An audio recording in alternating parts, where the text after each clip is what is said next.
السلام عليكم ورحمة الله وبركاته. الحمد لله رب العالمين. نحمده ونصلي على رسوله الكريم. أما بعد، فقد قال الله تعالى في القرآن العظيم بعد أعوذ بالله من الشيطان الرجيم بفضل بسم الله الرحمن الرحيم. قال الله تعالى: إن الله يأمركم أن تؤدوا الأمانات إلى أهلها. وقال رسول الله صلى الله عليه وسلم: لا إيمان لمن لا أمانة له. இவ்வுலகத்தை படைத்து பரிபாலித்துக் கொண்டிருக்கும் அல்லாஹ்வுக்கே எல்லா புகழும் உரித்தாகட்டுமாக.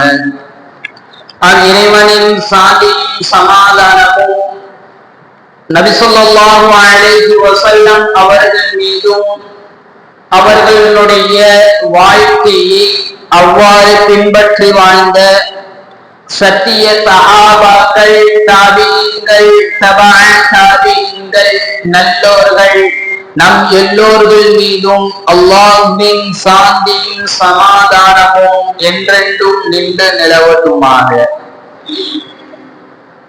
இன்னும் அல்லாஹ் தஆலா நம் அனைவர்களையும் எதிரிகளினுடைய சூழ்ச்சிகளை விட்டு அல்லாஹ் தஆலா நம் அனைவர்களையும் பாதுகாத்து தந்தல் புரிவானாக. திடீர் ஆபத்துகளை விட்டும், திடீர் கஷ்டங்களை விட்டும், திடீர் மரணங்களை விட்டும், திடீர் விபத்துகளை விட்டும் அல்லாஹ் தஆலா நம் அனைவர்களையும் பாதுகாத்து தந்தல் புரிவானாக. உலகத்தில் வாழக்கூடிய காலமெல்லாம் அல்லாஹ்விற்கு பிடித்தாற் போல் வாழக்கூடிய நல்ல நசீபை அல்லாஹ் தஆலா நம் அனைவருக்கும் தந்தல் புரிவானாக. அதிகமான முறையிலே ஹஜ் உம்ரா செய்யக்கூடிய நல்ல நசீபை அல்லாஹ் தஆலா நம் அனைவருக்கும் தந்தல் புரிவானாக. நபி ஸல்லல்லாஹு அலைஹி வஸல்லம் அவர்களுடைய வாழ்வை அவ்வாறு பின்பற்றி வாழக்கூடிய நல்ல நசீபை அல்லாஹ் தஆலா நம் அனைவருக்கும் தந்தல் புரிவானாக. இந்த உலகத்தை விட்டு பிரியக்கூடிய நேரத்திலே லா இலாஹ இல்லல்லாஹ் முஹம்மது ரசூலுல்லாஹ் என்று சொல்லப்படக்கூடிய உயர்திரு கலிமாவை கூறியவராக இந்த உலகத்தை விட்டு பிரிந்து நாளை மறுமையிலே ஜன்னத்துல் ஃபிர்தௌஸ் என்ற உயர்ந்த சொர்க்கத்திலே பிரவேசிக்கக்கூடிய நல்ல நசீபை அல்லாஹ் தஆலா நம் அனைவருக்கும் தந்தல் புரிவானாக. ஆமீன். கண்ணியத்திற்குரிய அல்லாஹ்வின் நல்லடியார்களே, இந்த உலகத்திலே அல்லாஹ் தஆலா எண்ணில் அடங்காத படைப்புகளை அல்லாஹ் தஆலா படைத்திருக்கின்றான். இந்த படைப்புகளிலே நாம் யோசித்து பார்த்தோம் என்று சொன்னால், பறக்கக்கூடிய படைப்புகள் இருக்கின்றன, ஊறக்கூடிய படைப்புகள் இருக்கின்றன, உயர்ந்த படைப்புகள் இருக்கின்றன, சக்தியில் உயர்ந்த படைப்புகள் இருக்கின்றன, மிகவும் சிறிய படைப்புகள் இருக்கின்றன, நீர்நிலைகளில் வாழக்கூடிய படைப்புகள் இருக்கின்றன, விளைநிலங்களில் வாழக்கூடிய படைப்புகள் இருக்கின்றன, இன்னும் ஏன் மனிதன் ஆச்சரியப்படக்கூடிய படைப்புகள் அனைத்தும் இந்த உலகத்திலே அல்லாஹ் தஆலா படைத்திருக்கின்றான். மனிதர்கள் சிந்தித்து பார்க்க முடியாத அற்புதமான படைப்புகளை, ஆச்சரியமான படைப்புகளை அல்லாஹ் தஆலா இந்த உலகத்திலே படைத்திருக்கின்றான். எல்லா படைப்புகளையும் விட சிறந்த படைப்பாக அல்லாஹ் தஆலா மனிதனை படைத்திருக்கின்றான். இந்த உலகத்தில் எத்தனை படைப்புகளை அல்லாஹ் தஆலா படைத்திருக்கின்றானோ அனைத்து படைப்புகளையும் விட சிறந்த படைப்பாக அல்லாஹ் தஆலா இந்த மனிதனை படைத்திருக்கின்றான். இந்த மனிதன் சங்கைக்குரியவன், சிறப்பு கூடியவன் என்பதாக அல்லாஹ் தஆலா குர்ஆனில் பேசி காட்டுகின்றான். குர்ஆனிலே மனிதர்களை பற்றி சிறப்பித்து அல்லாஹ் தஆலா கூறுவான், வலகத் கர்ரம்னா பனி ஆதம், நாம் ஆதமுடைய மக்களை சங்கைக்குரியவராக நாம் ஆக்கியிருக்கின்றோம் என்பதாக சொல்லிவிட்டு இறுதியாக அல்லாஹ் தஆலா சொல்வான்,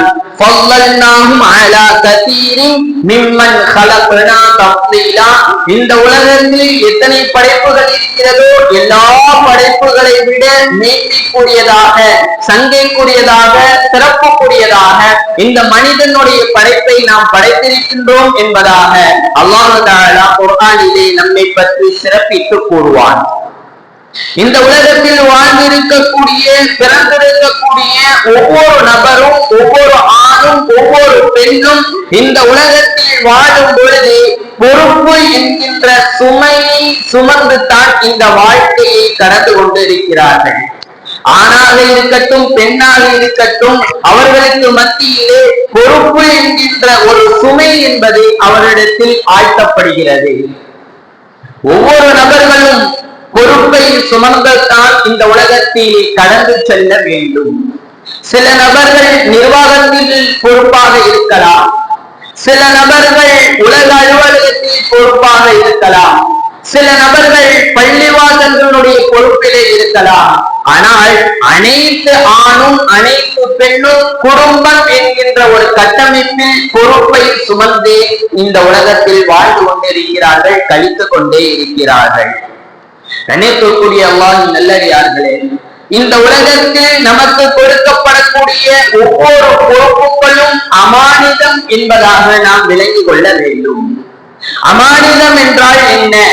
அமானிதத்தை பற்றி இஸ்லாம் என்ன சொல்கிறது? அமானிதத்தில் ஒரு நபர் மோசடி செய்தால், அமானிதத்தில் ஒரு நபர் குறை செய்தால் அவருக்கு எந்த அளவுக்கு வேதனையும் தண்டனையும் கொடுக்கப்படும். அமானிதத்தை பற்றி தெரிந்து கொள்வது, அறிந்து கொள்வது தற்போது முக்கியமான ஒரு விஷயமாக இருந்து கொண்டு இருக்கிறது. ஏனென்று சொன்னால், பல இடங்களிலே நாம் பார்க்கின்றோம் அமானிதத்தினுடைய பொருட்களை அல்லது அமானிதத்தினுடைய இடத்தை மோசடி செய்யக்கூடிய ஒரு சூழ்நிலையை பார்க்கின்றோம். உலகத்தினுடைய காரியத்தில் நாம் எடுத்துக்கொண்டோம் என்று சொன்னால், சில நபர்கள் வாக்குறுதி கொடுக்கிறார்கள், நீங்கள் ஒரு வருடத்திற்கு இவ்வளவு தொகையை கொடுங்கள், 1.5 வருடம் ஆகிவிட்டு என்று சொன்னால் அதனோடு லாபத்தோடு நாங்கள் உங்களுக்கு திருப்பி கொடுத்து விடுகின்றோம் என்பதாக வாக்குறுதி கொடுக்கிறார்கள். 1 வருடம் கழிக்கின்றன. 1 வருடத்திற்கு பிறகு அந்த தொகையை அவர் சுருட்டி கொண்டு உலகத்தை விட்டு காலி செய்து விடுகிறார் அல்லது ஊரை விட்டு காலி செய்து விடுகிறார். எத்தனையோ நபர்கள் நிர்வாகத்திலே மோசடி செய்து கொண்டிருப்பதை நாம் பார்த்து கொண்டுதான் இருக்கின்றோம். சத்திய மார்க்கத்தை ஏற்றிருக்கக்கூடிய நாம் இந்த அமானிதம் எவ்வளவு முக்கியத்துவம் வாய்ந்தது என்பதை நாம் விளங்கிக் கொள்வது காலத்தின் அவசியமாக இருந்து கொண்டிருக்கிறது. நபி ஸல்லல்லாஹு அலைஹி வஸல்லம் அவர்கள் சொன்னார்கள், இந்த அமானிதம் என்பது எவ்வளவு முக்கியத்துவம் என்று சொன்னால், ஈமானோடு இந்த அமானிதத்தை தொடர்புடையதாக சொல்லியிருக்கிறார்கள். யாரிடத்தில் ஈமான் என்பது இல்லையோ அவர் சொர்க்கம் என்பது நுழைய முடியாது. ஈமான் என்பது, நம்பிக்கை என்பது அவருடைய உள்ளத்தில் இருந்தால் அவர் மட்டும்தான் சொர்க்கத்தில் நுழைய முடியும் என்பது குர்ஆனுடைய வசனத்தின் கருத்து, ஹதீஸினுடைய கருத்து. நாம் சொர்க்கத்திற்கு நுழைய வேண்டும் என்று சொன்னால், சந்தோஷமாக வாழ வேண்டும் என்று சொன்னால் மறுமையில், அதற்கு ஈமான் என்பது, நம்பிக்கை என்பது அடிப்படை கட்டமைப்பாக இருந்து கொண்டிருக்கிறது. அந்த ஈமானோடு தொடர்புடையதாக நபி ஸல்லல்லாஹு அலைஹி வஸல்லம் அவர்கள் அமானிதத்தை ஒப்பிட்டு கூறியிருக்கிறார்கள் என்று சொன்னால், அமானிதம் எவ்வளவு முக்கியம் என்பதை நாம் யோசிக்க கடமைப்பட்டிருக்கின்றோம். நபி ஸல்லல்லாஹு அலைஹி வஸல்லம் அவர்கள் சொல்வார்கள் ஹதீஸிலே, லா ஈமான லிமன் லா அமானத லஹு, யாரிடத்திலே அமானிதம் என்கின்ற அந்த தன்மை என்பது இல்லையோ அவரிடத்தில் ஈமான் என்பதை இல்லை என்பதாக சொல்லிவிட்டார்கள். யாரிடத்தில் ஈமான் என்பது இல்லையோ அவர் சொர்க்கம் நுழைய முடியாது என்பது நபியினுடைய வாக்கு. கண்ணியத்திற்குரிய அல்லாஹ் நல்லடியார்களே, அமானிதம் என்றால் என்ன? அதை நாம் தெரிந்து கொள்ள வேண்டும். ஒரு நபர் தன்னிடத்திலே ஒரு பொருளை சிறிது காலத்திற்காக பாதுகாப்பிற்காக வேண்டி ஒரு பொருளை இடத்தில் கொடுக்கிறார் என்று சொன்னால், அந்த பொருள், அந்த பணம் என்பது எனக்கு அமானிதம், அதை நாம் திருப்பி கொடுக்க வேண்டும். அது பணமாக இருக்கட்டும், இடமாக இருக்கட்டும், பொருளாக இருக்கட்டும், எதுவாக இருந்தாலும் சரி, அந்த தன்மை என்பது அமானிதமாக கருதப்படுகிறது. சுருக்க சொல்ல போனால் இஸ்லாம் சொல்கிறது, வல் அமானத்து தஷ்மிலு குல்லு மா யஹ்மிலு இன்சான், உலகத்தில் மனிதன் சுமக்கக்கூடிய ஒவ்வொரு செயல்பாடுகளும் அமானிதம். மின் அம்ரி தீனி வ துன்யா, உலகத்தினுடைய காரியமாக இருக்கட்டும், மறுமையினுடைய காரியமாக இருக்கட்டும், எல்லா செயல்பாடுகளும் அமானிதம். கவுலன் வ ஃபஅலன், அது சொல்லாக இருந்தாலும் சரி, செயலாக இருந்தாலும் சரி. உலக நடைமுறையில் தீனுடைய விஷயமாக இருக்கட்டும் அல்லது துன்யாவினுடைய விஷயமாக இருக்கட்டும், எந்த விஷயமாக இருந்தாலும் நாம் செய்யக்கூடிய ஒவ்வொரு செயல்பாடுகளும் அமானிதம் என்பதாக இஸ்லாம் சொல்லி காட்டுகிறது. கண்ணியத்திற்குரிய அல்லாஹ்வின் நல்லடியார்களே, பொருட்கள், பணம் என்பது நமக்கு அமானிதம். அல்லாஹ் நமக்கு உலகத்தில் கொடுக்கப்பட்டிருக்கக்கூடிய பொறுப்பு என்பது அமானிதம். தம்முடைய குடும்பத்தில் இருக்கக்கூடிய குழந்தைகள், தம்முடைய மனைவிகள், தம்முடைய சொந்த பந்தங்கள் நமக்கு அமானிதம். தம்முடைய இபாதத் என்பது நமக்கு அமானிதம். தம்மை யோசித்தால் தம்முடைய உடல் உறுப்புகள் ஒவ்வொன்றும் அமானிதம் என்கின்ற ஒரு விஷயத்தை நாம் விளங்கிக் கொள்ள வேண்டும். கணியத்திற்குரிய அல்லாஹ்வின் நல்லடியார்களே, அமானிதம் என்பது மிகவும் முக்கியத்துவம் வாய்ந்த ஒரு செயலாக இருக்கிறது. அல்லாஹ் தஆலா நபி ஸல்லல்லாஹு அலைஹி வஸல்லம் அவர்களுக்கு கட்டளை இடுகின்றார். நபி ஸல்லல்லாஹு அலைஹி வஸல்லம் அவர்கள் ஒரு சிறிய அமானிதத்தினுடைய விஷயத்திலே சரிவு காண்கிறார்கள். அப்பொழுது அல்லாஹ் தஆலா நபி அவர்களுக்கு கட்டளை இடுகின்றார். ஹிஜ்ரி 8, ஹிஜ்ரி 8 பொழுது மக்கா என்பது வெற்றி கொள்ளப்படுகிறது. கஅபத்துல்லாஹ்வுக்கு உள்ளே சிலைகள் இருக்கின்றன. மக்கத்து காபிர்கள் கஅபத்துல்லா இருக்கக்கூடிய இடத்திலே சிலைகளை வைத்து வணங்கி கொண்டிருந்தார்கள். அதனுடைய சுவர்களிலே உருவப்படங்களை வரைந்து வணங்கி கொண்டிருந்தார்கள். ஹிஜ்ரி 8 பொழுது மக்கா என்பது வெற்றி கொள்ளப்படுகிறது. நபி ஸல்லல்லாஹு அலைஹி வஸல்லம் அவர்கள் கஅபத்துல்லாஹ்வினுடைய சாவியை ஒரு பொறுப்பாளரிடத்தில் இருக்கிறது, அதை வாங்கி திறந்து உள்ளே இருக்கக்கூடிய சிலைகளை சுத்தம் செய்து அங்கு தொழ வேண்டும் என்பதாக நபி ஸல்லல்லாஹு அலைஹி வஸல்லம் அவர்கள் நாடுகிறார்கள். அந்த நேரத்திலே சாவி என்பது உஸ்மான் இப்னு தொல்ஹா ரலியல்லாஹு அன்ஹு அவர்களிடத்தில் இருக்கிறது. சாவி இருக்கக்கூடிய அந்த நேரத்திலே அவர்கள் இஸ்லாத்தை ஏற்கவில்லை, பிற்காலத்தில் இஸ்லாத்தை ஏற்கிறார்கள். உஸ்மான் இப்னு தொல்ஹா ரலியல்லாஹு அன்ஹு அவர்களுடைய பொறுப்பிலே அந்த சாவி இருக்கிறது. நபி ஸல்லல்லாஹு அலைஹி வஸல்லம் அவர்கள் சாவியை வாங்கிட்டு வர சொல்கிறார்கள். சாவி வருகிறது, திறக்கிறார்கள், சுத்தம் செய்கிறார்கள், அங்கு தொழுகிறார்கள். தொழுததற்கு பிறகு அந்த கஅபத்துல்லாஹிலே உம்ராவிற்காக வேண்டி அல்லது ஹஜ்ஜிற்காக வேண்டி வரக்கூடிய நபருக்கு தண்ணீரை புகட்டக்கூடிய பொறுப்பு அப்பாஸ் ரலியல்லாஹு அன்ஹு அவர்களுடைய பொறுப்பாக இருந்து கொண்டிருந்தது.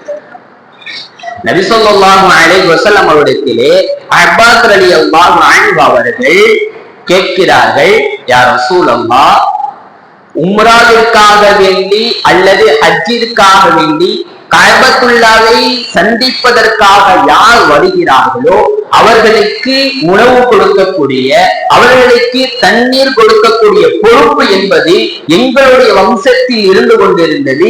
இப்பொழுது நான் அந்த பொறுப்பை எடுக்க நாடுகின்றேன், எனக்கு அந்த பொறுப்பை கொடுங்கள் என்பதாக அப்பாஸ் ரலியல்லாஹு அன்ஹு அவர்கள் நபி ஸல்லல்லாஹு அலைஹி வஸல்லம் அவரிடத்திலே கேட்கிறார்கள்.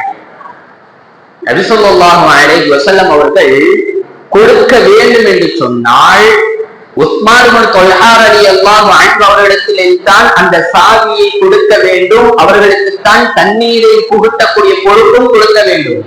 ஏனென்று சொன்னால் அவர்கள் தான் பராமரிப்பை பார்த்து கொண்டிருந்தார்கள். நீ கொடுக்க வேண்டும் என்று சொன்னால் அசலிலே முறையிலே அவரிடத்தில் தான் கொடுக்க வேண்டும். ஆனால் அப்பாஸ் ரலியல்லாஹு அன்ஹு அவர்கள் கேட்டதின் அடிப்படையில் நபி ஸல்லல்லாஹு அலைஹி வஸல்லம் அவர்கள் என்ன செய்து வருகிறார்கள் என்று சொன்னால், அந்த தண்ணீர் கொடுக்கக்கூடிய பொறுப்பை அப்பாஸ் ரலியல்லாஹு அன்ஹு அவர்களிடத்தில் கொடுத்து விடுகிறார்கள். உடனே அல்லாஹு தஆலா குர்ஆனினுடைய ஆயத்தை இறக்குகின்றான். இன்னல்லாஹ யஅமுருக்கும் அன் துஅத்துல் அமானத இலா அஹ்லிஹா. நபியே, அந்த அமானித பொறுப்பை சரியான இடத்திலே நீங்கள் கொடுக்க வேண்டும் என்பதாக அல்லாஹு தஆலா குர்ஆனினுடைய வசனத்தை இறக்குகின்றார்.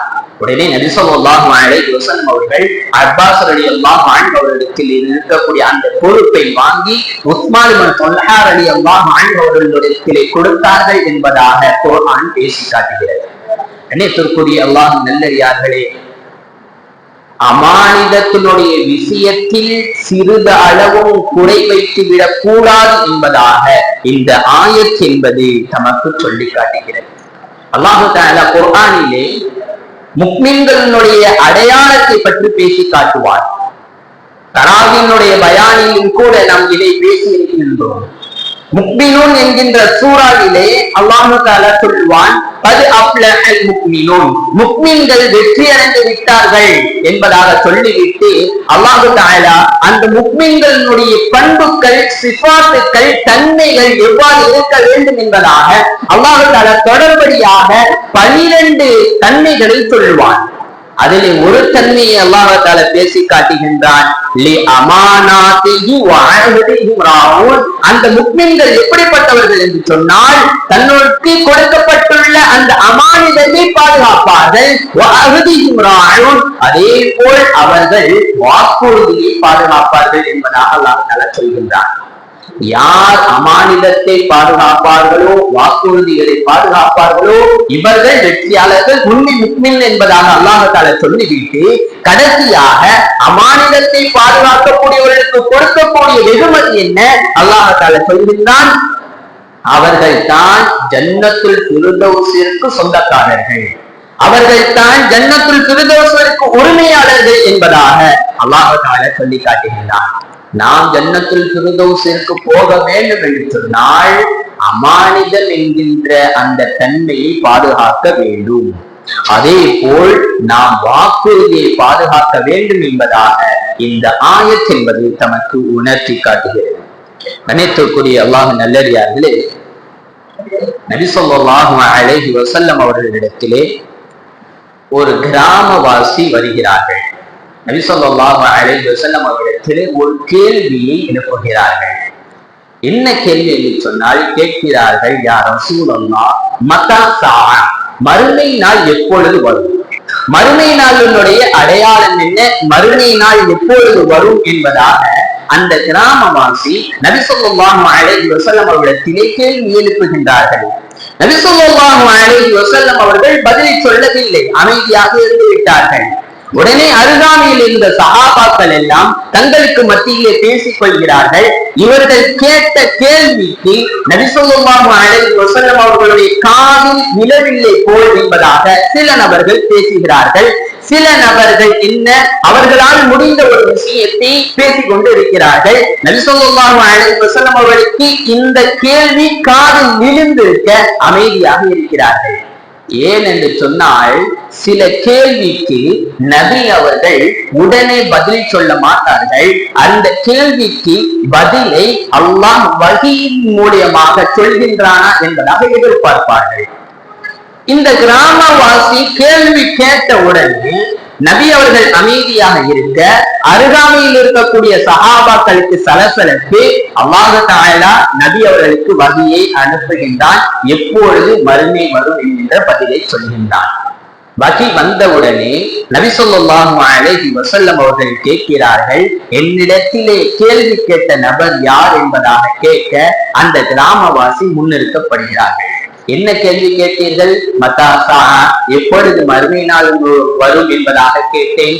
நபி ஸல்லல்லாஹு அலைஹி வஸல்லம் அவர்கள் சொன்னார்கள், இதா வய்யிதுல் அமானா ஃபன்தஸிரு ஸாஅ, எப்பொழுது அமானிதம் தன்மை என்பது இல்லாமல் ஆக்கப்படுமோ, எப்பொழுது அமானிதத்தில் மோசடி என்பது நடக்குமோ, அப்பொழுது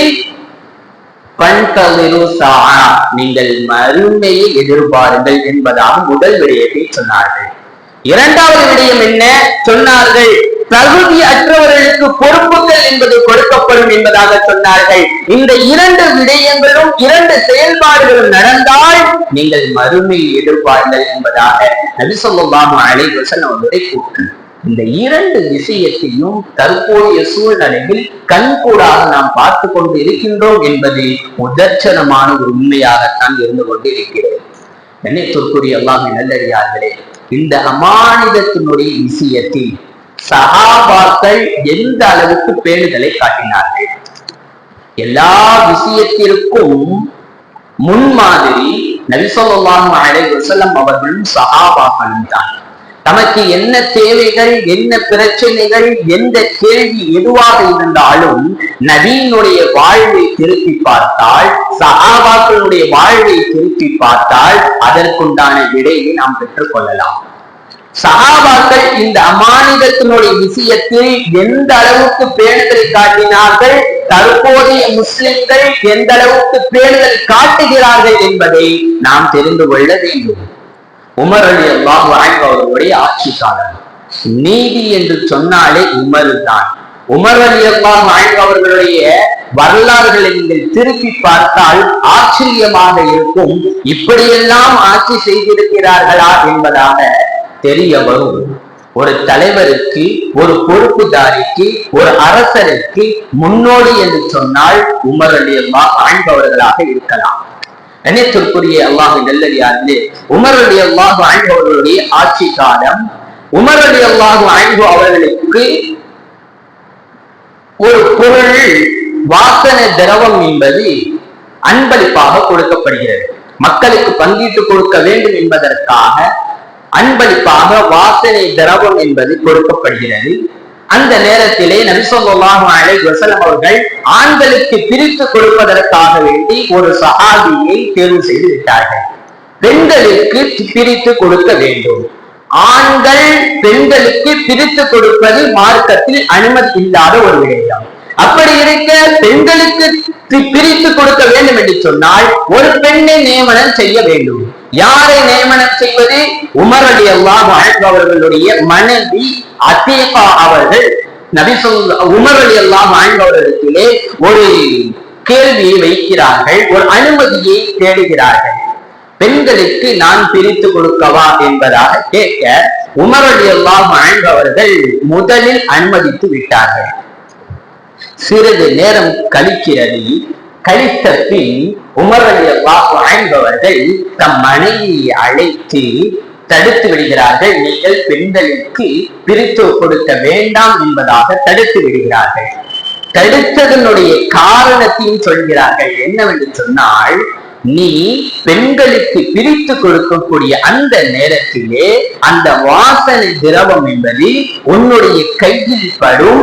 அந்த அமானிதத்தை நீ மோசடி செய்தவனாக மாறிவிடுவாய். ஒரு பொறுப்புதாரிக்கு, ஒரு ஆட்சியாளர்களுக்கு அமானிதம் மோசடி செய்வது என்பதை அனுமதி ஆகாத ஒரு விடயம். அதனின் காரணமாக நீ பிரித்து கொடுக்க கூடாது என்பதாக சொல்லிவிட்டார்கள். கண்ணியத்திற்குரியவர்களே, அவர்களுடைய மனைவி எடுத்துக்கொள்ளவில்லை. அவர்களுடைய மனைவி என்ன செய்தார்கள்? பிரித்து கொடுக்கத்தான் அவர்கள் நாடினார்கள். பிடித்து கொடுக்கக்கூடிய அந்த நேரத்திலே கையில் எவ்வாறு இருந்தாலும் ஒட்டத்தான் செய்யும். அந்த ஒட்டுவதை கூட அமானிதத்தை நீங்கள் மோசடி செய்து விட்டீர்கள் என்பதாக உமர் ரலியல்லாஹு அன்ஹு அவர்கள் தம் மனைவிக்கு உபதேசம் செய்தார்கள் என்று சொன்னால், சஹாபாக்கள் எந்த அளவுக்கு அமானித தன்மையில் பேணுதலாக இருந்தார்கள் என்பதாக நாம் விளங்கிக் கொள்ள வேண்டும். அனைத்திற்குரிய அல்லாஹ்வின் நல்லடியார்களே, வரலாறுகளை திருப்பி பார்த்தால் எவ்வளவோ கிடைக்கும். அனைத்திற்குரியவர்களே, நபி ஸல்லல்லாஹு அலைஹி வஸல்லம் அவர்களுக்கு ஒரு துணை பெயர் என்னவென்று சொன்னால் அமீன் என்பதாக பயன்படுத்துவார்கள். ஏன் என்று சொன்னால், நபி ஸல்லல்லாஹு அலைஹி வஸல்லம் அவர்களுக்கு நுபுவத் கிடைப்பதற்கு முன்பதாகவே அமீன் என்கின்ற துணை பெயர் என்பது வைக்கப்பட்டு விட்டது. ஏனென்றால் நபி ஸல்லல்லாஹு அலைஹி வஸல்லம் அவர்களிடத்திலே மக்கத்து காபிர்கள் என்ன செய்வார்கள் என்று சொன்னால், சில பொருட்களை நபியிடத்திலே கொடுத்து பாதுகாப்பாக வைத்துக் கொள்ளுங்கள் என்பதாக அமானித பொருட்களை கொடுப்பார்கள். நபி அவர்கள் பாதுகாப்பார்கள். நபி அவர்கள் பாதுகாத்ததின் அடிப்படையில், அவர்கள் பேணுதலாக வைத்திருந்ததின் அடிப்படையில் நபி அவர்களுக்கு அமீன் என்பதாக அந்த மக்கத்து காபிர்கள் துணை பெயரிட்டார்கள். யோசிக்க கடமைப்பட்டிருக்கின்றோம். நாம் இந்த அமானிதத்தினுடைய விஷயத்தில் எவ்வாறு பேணுதல் காட்டுகின்றோம்? தம்முடைய வாழ்வில் ஒவ்வொரு செயல்பாட்டிலும், தம்முடைய குடும்பத்திலே, தம்முடைய பொருளாதாரத்திலே, தம்முடைய செயல்பாடுகளிலே அமானிதம் என்பது எந்த அளவுக்கு பாதுகாக்கப்படுகிறது என்பதை நாம் யோசிக்க கடமைப்பட்டிருக்கின்றோம். உமர் ரலியல்லாஹு அன்ஹு அவர்களுடைய ஆட்சி காலத்திலே ஒரு நபர் உமர் ரலியல்லாஹு அன்ஹு அவரிடத்திலே வருகிறார்கள்.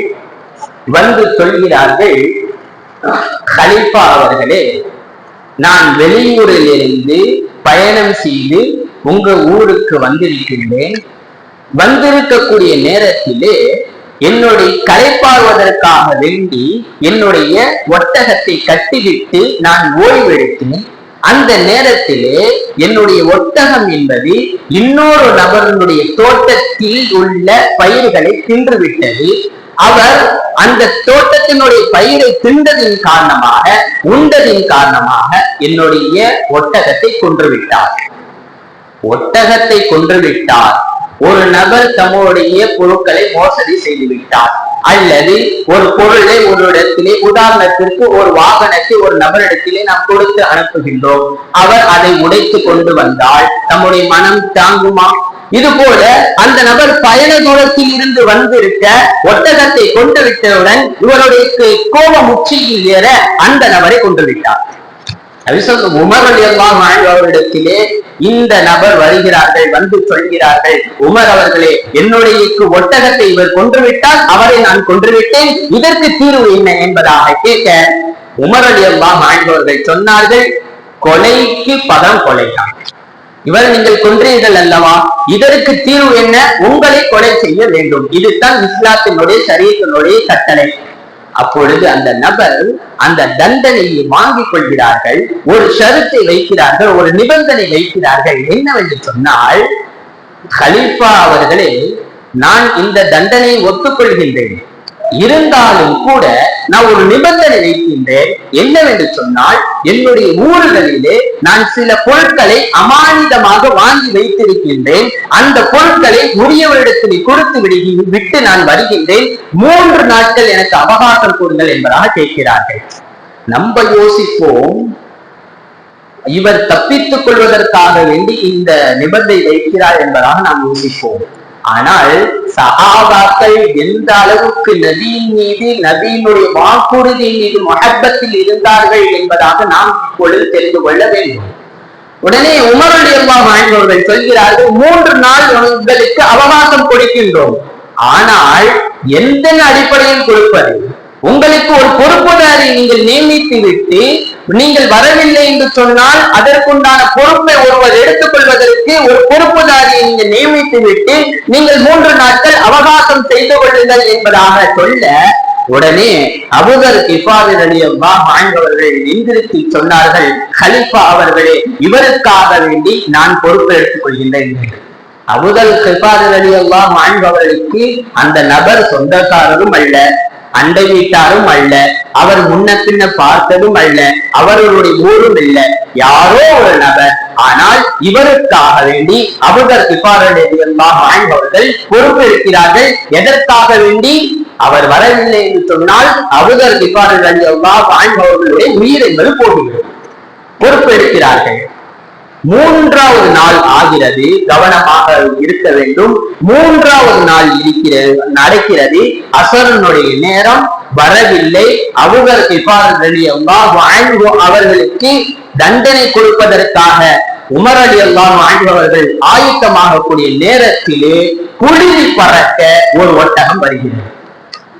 அந்த ஒட்டகத்திலே யார் சொல்லி சென்றாரோ அந்த நபர் வருகிறார். உமர் ரலியல்லாஹு அன்ஹு அவர்களுக்கு ஆச்சரியம்.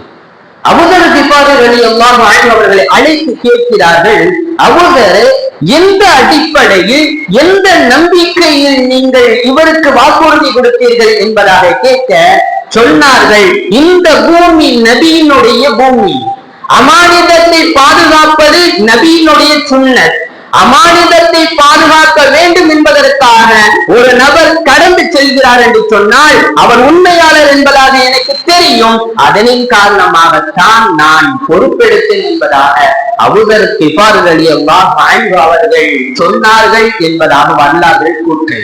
இங்கு விளங்கக்கூடிய ஒரு விஷயம், அந்த நபர் நினைத்தால் ஊரிலே தங்கிக் கொள்ளலாம், ஆனால் நபியினுடைய சுன்னத்தை பாதுகாக்க வேண்டும், அமானிதத்தினுடைய விஷயத்திலே மறுமையில் மாட்டிவிடக் கூடாது என்பதற்காக உயிரே போனாலும் பரவாயில்லை, அமானிதத்தை பாதுகாக்க வேண்டும் என்பதாக, அமானிதத்தை நிறைவேற்ற வேண்டும் என்பதற்காக அதை நிறைவேற்றிவிட்டு வந்தார் என்பதாக வரலாறு நமக்கு சொல்லி காட்டுகின்றன. நினைத்திற்குரிய அல்லாஹ்வின் நல்லடியார்களே, அமானிதம் என்பது மிகவும் உயர்ந்த ஒரு பொருட்கள். குறிப்பாக நமக்கு இந்த உலகத்தில் கொடுக்கப்பட்டிருக்கக்கூடிய ஒவ்வொரு பொறுப்புகளும் அமானிதம் என்பதாக நாம் விளங்கிக் கொள்ள வேண்டும். அது உலகத்தினுடைய பொறுப்பாக இருக்கட்டும் அல்லது பள்ளிவாசலினுடைய பொறுப்பாக இருக்கட்டும், எந்த பொறுப்பாக இருந்தாலும் அந்த பொறுப்பு என்பது அமானிதம். அந்த அமானிதத்தை பாதுகாப்பது அந்த பொறுப்புதாரனுடைய கடமை. அதில் சிறிது குறை செய்தாலும் கூட அவர் மிகப்பெரிய ஒரு தண்டனைக்கு ஆழ்த்தப்படுவார் என்பதாக ஹதீஸ்கள் சொல்கின்றன. அமானிதத்தினுடைய சட்டம் என்ன நாம் தெரிந்து கொள்ள வேண்டும். கண்ணியத்திற்குரிய அல்லாஹ் நல்லடியார்களே, அமானிதத்தினுடைய சட்டத்தை பற்றி இஸ்லாம் சொல்கிறது. ஒரு நபர் என்னிடத்திலே ஒரு தொகையை பாதுகாப்பதற்காக அமானிதமாக கொடுக்கிறார் என்று சொன்னால் அதே தொகையை, அதே நோட்டை திருப்பி கொடுக்க வேண்டும் என்பதாக சொல்கிறது. ஒரு நபர் என்னிடத்திலே செலவ நோட்டாக, கட்டான செலவு நோட்டை வரிசை முறையில் ஒருவர் என்னிடத்திலே அமானிதமாக ஒரு 5000 ரூபாய் தொகையை என்னிடத்திலே கொடுக்கிறார் என்று சொன்னால் அவர் திரும்பி நான் அதே நோட்டை அதே நம்பரில் கொடுக்க வேண்டும் என்பதாக இஸ்லாம் சொல்கிறது. இப்படி இருக்க தாம் பின்பற்றக்கூடிய அமானிதத்தினுடைய விஷயத்தை யோசிக்க வேண்டும். கண்ணியத்திற்குரிய அல்லாஹ்வின் நல்லடியார்களே, குறிப்பாக சொல்ல போனால் பள்ளிவாசல்களினுடைய நிர்வாகத்தில் இருக்கக்கூடிய நபர்கள் நாம் விளங்கிக் கொள்ள வேண்டும். பள்ளிவாசலுக்காக வேண்டி நாம் வசூல் செய்யக்கூடிய ஒவ்வொரு தொகைகளும் அமானிதம். பள்ளிவாசலினுடைய பொறுப்பு, பள்ளிவாசலில் இருக்கக்கூடிய ஒவ்வொரு பொருட்களும் அமானிதம். பள்ளிவாசலில் இருக்கக்கூடிய அந்த தொகையை பிற விஷயத்திற்காக பயன்படுத்துவது அல்லது பள்ளிவாசலினுடைய விஷயத்திற்காகவே தேவையில்லாமல் செலவு செய்வது என்பது அமானித மோசடி என்பதாக நாம் நினைத்து கொள்ள வேண்டும். ஒரு நபர் அமானிதத்திலே மோசடி செய்து விட்டார், என்ன தண்டனை கிடைக்கும்? நபி ஸல்லல்லாஹு அலைஹி வஸல்லம் அவர்கள் சொன்னார்கள், நாளை மறுமை நாளிலே ஒரு நபர் 10 நபருக்கு பொறுப்புதாரியாக இருக்கிறார். 10 நபருக்கு ஒரு நபரை பொறுப்புதாரியாக ஆக்கின்றோம். உதாரணமாக ஒரு தலைவர் இருக்கிறார், 10 நபருக்கு ஒரு தலைவர் இருக்கிறார் என்று சொன்னால் அந்த தலைவரை நாளை மறுமை நாளில் கொண்டு வரப்படும். அந்த நபர்களுடைய கழுத்தில் ஒரு சங்கலி என்பது போடப்பட்டிருக்கும், வளையம் என்பது போடப்பட்டிருக்கும். அந்த 10 நபருக்காக வேண்டி அவர் விசாரிக்கப்படுவார். யோசிக்க வேண்டும், 10 நபருக்காகவே விசாரிக்கப்படுவார் என்று சொன்னால் ஒரு பகுதிக்கு தலைவராக இருந்தால், ஒரு ஏரியாவிற்கு தலைவராக இருந்தால், ஒரு ஊருக்கு தலைவராக இருந்தால் எவ்வாறு நாம் பேணுதலாக இருக்க வேண்டும் என்பதாக யோசிக்க வேண்டும். அந்த நபருக்கு விசாரிக்கப்படக்கூடிய நேரத்திலே அவர் அந்த அமானிதத்தினுடைய விஷயத்திலே அவர் சரிவர இருந்தார் என்று சொன்னால் அந்த சங்கலி என்பது விலகும். அதுவே அவர் மோசடி செய்தால் அந்த சங்கல் என்பது நெருக்கும். எந்த அளவுக்கு என்று சொன்னால் அவரால் தாங்க முடியாத அளவுக்கு நெருக்கும் என்பதாக, அதுவே அவருக்கு வேதனையா மாறும் என்பதாக அது சொல்கிறது. இறுதியாக ஒரு விஷயத்தை சொல்கின்றேன், யார் அமானிதத்தினுடைய விஷயத்தில் மோசடி செய்கிறார்களோ அவர்களினுடைய பிரார்த்தனை என்பது ஏற்றுக்கொள்ளப்படாது. அவர்களுக்கு இந்த உலகத்திலேயே அல்லாஹ் வேதனை கொடுப்பான், நஷ்டத்தை கொடுப்பான், கேவலத்தை கொடுப்பான் என்பது ஹதீஸினுடைய கூற்று. கண்ணியத்திற்குரிய அல்லாஹ்வின் நல்லடியார்களே, அமானிதம் என்பது மிகவும் பாதுகாக்கக்கூடிய ஒரு விஷயம். குறிப்பாக பள்ளிவாசல் நிர்வாகத்தில் இருக்கக்கூடிய ஒவ்வொரு பொறுப்புதாரியும் என்னையும் முதற்கொண்டு நான் சொல்கின்றேன், இந்த பொறுப்பை பாதுகாப்பது என்பது என்னுடைய பொறுப்பு. எனக்கு கொடுக்கக்கூடிய இந்த பொறுப்பினுடைய அமானிதத்தை பாதுகாப்பது என்பது என்னுடைய பொறுப்பு. இதில் குறை வைத்தால் நாளை மறுமையில் மிகப்பெரிய ஒரு தண்டனைக்கு ஆளாக்கப்படுவோம் என்பது முதலில் எனக்கு நான் எச்சரித்துக் கொள்கின்றேன். கண்ணியத்திற்குரிய அல்லாஹ் நல்லடியார்களே, இந்த உலகத்தில் அல்லாஹ் தஆலா நமக்கு எந்த பொறுப்பை கொடுத்திருக்கின்றானோ அந்த பொறுப்பை சரிவர நிறைவேற்றக்கூடிய நல்ல நசீபை அல்லாஹ் தஆலா நம் அனைவருக்கும் தந்தல் புரிவானாக. அதே போல் அமானிதம் என்கின்ற தன்மையை பாதுகாக்கக்கூடிய நல்ல நசீபை அல்லாஹ் தஆலா நம் அனைவருக்கும் தந்தல் புரிவானாக. ஆமீன். வாஹிரு தஅவானா அல்ஹம்துலில்லாஹி ரப்பில் ஆலமீன். அஸ்ஸலாமு அலைக்கும் வரஹ்மத்துல்லாஹி வபரகாத்துஹு.